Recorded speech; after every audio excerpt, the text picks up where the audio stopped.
Oui, alors maintenant, en fait, on est dans la collectivité européenne d'Alsace. Et donc, chez Hohenzollern, nous revendiquons, on va dire, quelque part, un petit peu, avoir été les initiateurs. Enfin, c'est par notre action que cette collectivité européenne d'Alsace, c'est par notre action politique sur le terrain, avec d'autres, que cette collectivité européenne d'Alsace a vu le jour. Donc aujourd'hui, ces compétences sont très limitées encore. Bien sûr, nous espérons tous la remplir, cette collectivité européenne d'Alsace qu'on considère un petit peu comme une coquille vide.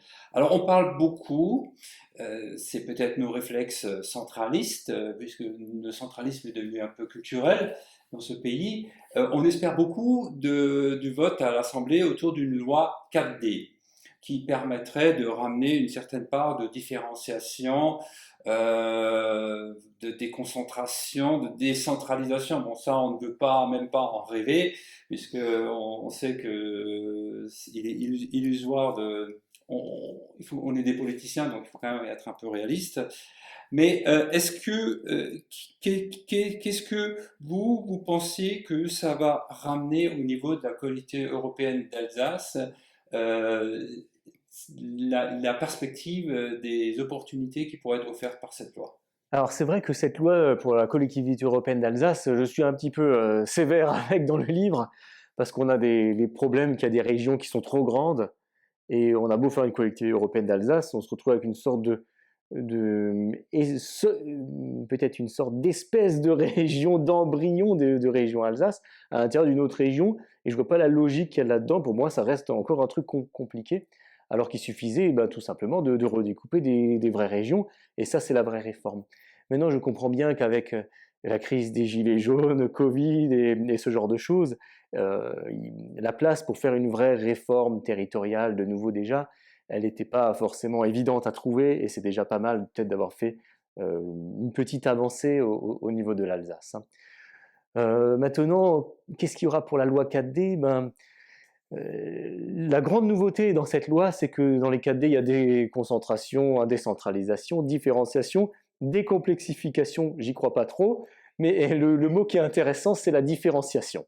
Alors ça, c'est quand même une nouveauté parce que ça veut dire qu'on accepte quand même maintenant en France de se dire, bon, bah, la situation, elle n'est pas pareille à Brest qu'à Mulhouse, et donc il faut adapter quand même les politiques d'un endroit à un autre, et ça fait moins de débats. Néanmoins, pour l'instant, le projet de loi qui est prévu, ça restera une différenciation qui est très très encadrée, à des domaines bien précis qui sont fixés par l'État.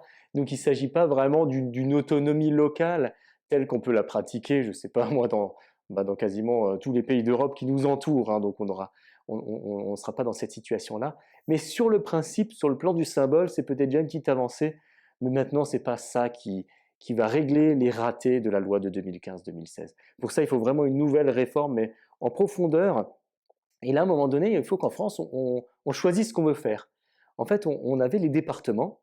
On s'est dit à un moment donné que c'était bien d'avoir quelque chose entre l'État et les départements. On a fait des régions, et l'État n'a jamais choisi qu'est-ce qu'il fallait privilégier entre les régions et le département. Donc chaque réforme territoriale qu'on a depuis des décennies, c'est une sorte de marchandage en disant, bon alors les départements, vous allez rénover les murs des collèges, et les régions, vous allez rénover les murs des lycées. Alors moi je ne sais pas, alors soit c'est mieux géré dans la proximité, et il faut que ça se fasse au niveau des départements et des communes, soit c'est mieux de le faire à grande échelle, rénover des murs, et alors on fait pour tout le monde au niveau de la région. Mais ça n'a aucun sens de saucissonner comme ça. C'est pour ça qu'on se retrouve avec plein de doublons et que tout coûte très cher finalement. Et donc, à un moment donné, il va falloir choisir. Est-ce qu'on garde l'échelon département-région, ou est-ce qu'on fait que des régions? Ben alors, on ne peut pas faire que des immenses régions partout sans rien entre. Donc alors là, il faut faire peut-être, je sais pas moi, de la France un pays avec 30, peut-être pourquoi pas 40 régions, mais à ce moment-là, on n'a plus l'échelon départemental. Et donc on pourrait peut-être avoir des petites régions qui s'appelleraient les Ardennes, la région du Pays Basque, la région de Savoie, ou peut-être une très grande région Bretagne, hein. Dans d'autres pays, il y a des tailles différentes. Mais il faut revoir les choses, et pas rester toujours dans ce cadre-là où on a les régions départements, on va donner un peu l'un à l'autre. Si on continue à faire ça, on toujours ces inefficacités. Et donc je pense qu'il faut une réforme ambitieuse, et cette loi 4D ne nous sortira pas de ça. Donc il faudra autre chose qui viendra par après. Alors, je vais juste rebondir sur ce que vous disiez.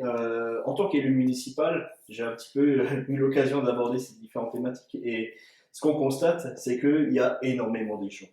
C'est-à-dire que si le maire a un projet, il doit après négocier avec l'agglomération, le département, la région, l'État, l'Europe. Il y a des subventions à chercher un petit peu partout. C'est parfois un peu compliqué si on aborde la question des crèches immersives, par exemple, qui est normalement la crèche qui est de la compétence de l'agglomération. Elle va dire c'est pas de ma compétence, c'est la compétence du département. Le département va renvoyer ensuite vers l'agglomération. Effectivement, il y a peut-être une simplification à trouver de ce côté-là. Bah évidemment, hein, le fait d'avoir la collectivité européenne d'Alsace et au-dessus la région Grand Est, ça fait que pour plein de dossiers, que ce soit pour les communes, mais aussi pour les entreprises ou pour d'autres, on doit faire 2 fois les papiers. Oui, il faut adresser une demande de subvention à la CEA qui va étudier avec les services si c'est éligible, etc. Ensuite, la région va faire la même chose, il faut faire les demandes, et donc vous multipliez toute la bureaucratie en fait en ayant 2 niveaux. Et on voit que ça rime à rien.